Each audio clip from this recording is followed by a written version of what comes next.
Well, I grew up in a rural community, and it definitely wasn't easy. And I was teased a lot. But again, I think I surrounded myself with a good amount of friends that were very supportive.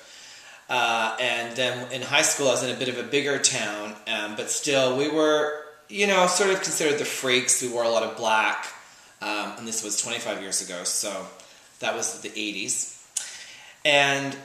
But still, it was good support. I had a good supportive network, but it wasn't easy, and I got teased a lot, and I got, I can't say that I got beat up, but I definitely got teased by a lot of people.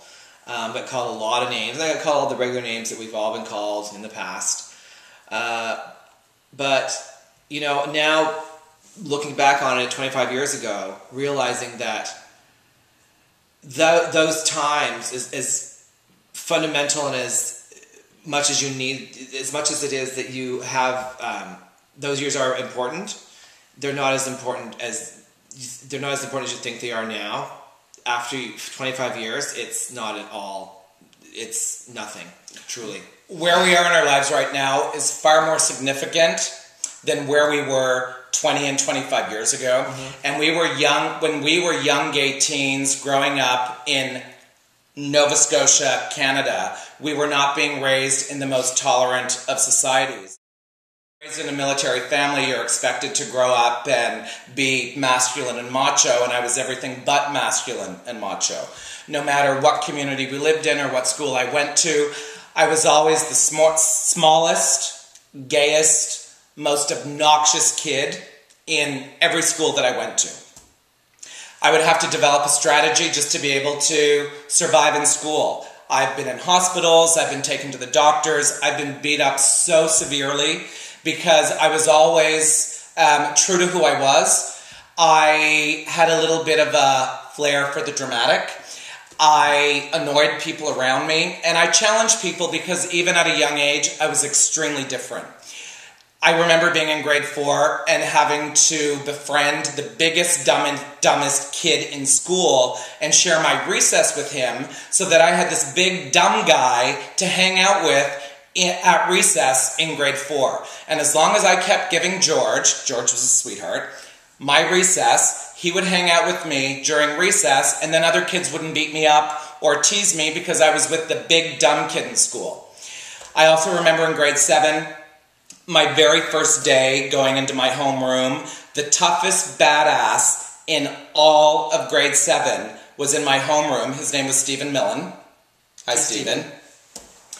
And the very first thing Stephen did when I walked into my homeroom was call me a faggot.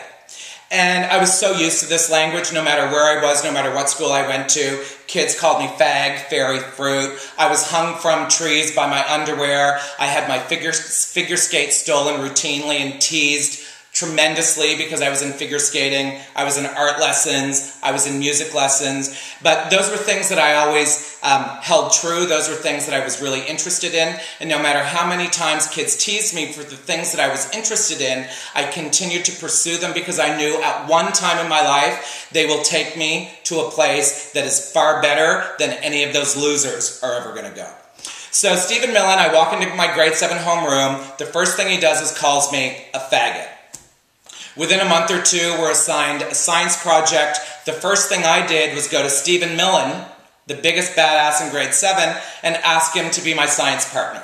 I told him I will do the entire science project.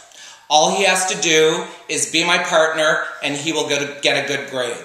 So, I was very strategic about how I was going to navigate my way through public school.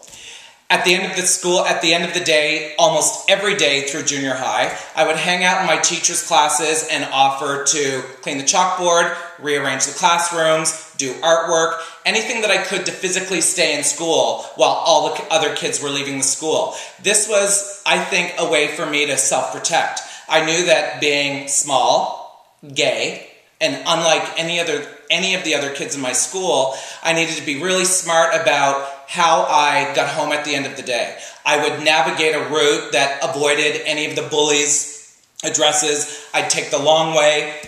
I'd wait for kids to go home before I left the school. And I'm not saying that we should live in a culture where we have to think this way when we are in school, but 30 And 35 years ago, when I was a kid struggling with just basically not getting beat up, I knew I had to play it smart. One of the best things you can do is share your lunch or your recess with the biggest, dumbest kid in school. The next thing you can do is do a science project with a kid who would probably torture you for your next 3 years in junior high or high school. Get him a good grade. He will be grateful to you. He may not communicate it, but he will be grateful to you, and he will not beat you up, and he will not torment you. All through high school, I would have jocks in the front lobby of my high school spitting in my ear because I thought it was funny when I would walk into the school at the end of the day, or at the beginning of the day. And to this day, Barry Stone and Eric Christensen are still losers, and I'm not. One of the biggest bullying events in my life was on my very, very last day of my senior year in high school. I was walking into the front lobby, and a bunch of losers who didn't even go to the school because they were so dumb, they just hung out for 3 years in the front parking lot, selling drugs to other losers, and tormenting kids like me. And when I was walking into the school, all of them started yelling at me the regular things they would yell at me: fag, fairy, fruit. And I decided that this is my last day of high school. I am never going to have to see these assholes again. So I gave them the finger and told them to fuck off. And it felt amazing. What ensued afterwards was I was severely beat up. They followed me into the school, smashed my head against a brick wall, kicked me in the gut, and in my struggle to get someone to assist me, I ran into the office and all the secretaries went running over desks because they were terrified of the kids who were beating me up. The police arrived, were able to apprehend the kids who beat me up, and they were much older than I was, and told me that for a kid like me, someone who was gay, someone who was so small, these kids, if I pressed charges against them, would probably come back and retaliate me, and I decided I didn't want to press charges. One of the things that I was able to get from that experience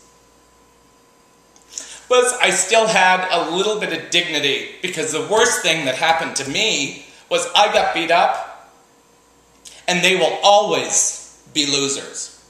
So the kids that bully you and the kids that torment you will amount to nothing, and you will one day amount to something really amazing. Sorry about that. We've been together for 20 years. We have stood for our friends when they've been married. We've buried our grandparents. We've christened our nieces and nephews. We run a business together that is incredibly successful. And every single day of our life is filled with joy.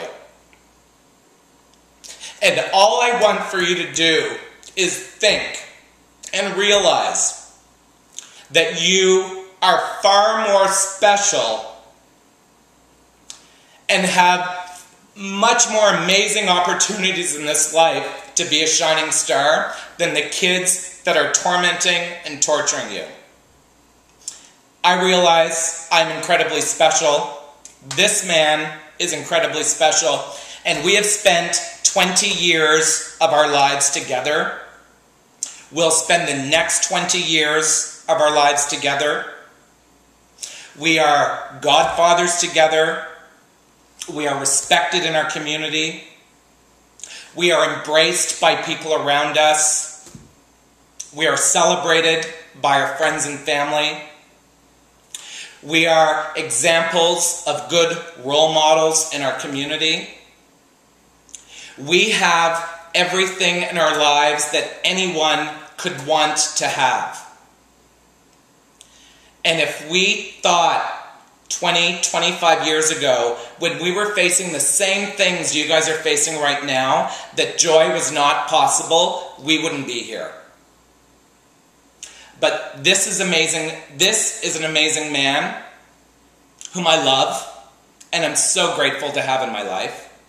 And I wouldn't have him if I decided there was no way I was going to be able to survive bullying. If the worst thing in your life is that you got beat up by someone who didn't like you because you're gay, you will survive. You will grow up and realize you have optimal potential to achieve your dreams and be successful.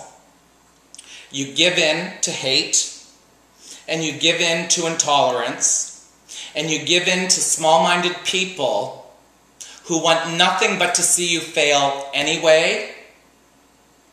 You won't have a chance to realize that we live in a world that is filled with opportunities, and those opportunities are there for you. It's for you. Don't give up. It gets a lot better. It gets better. A lot better. A lot better. It gets so much better, it's not even funny.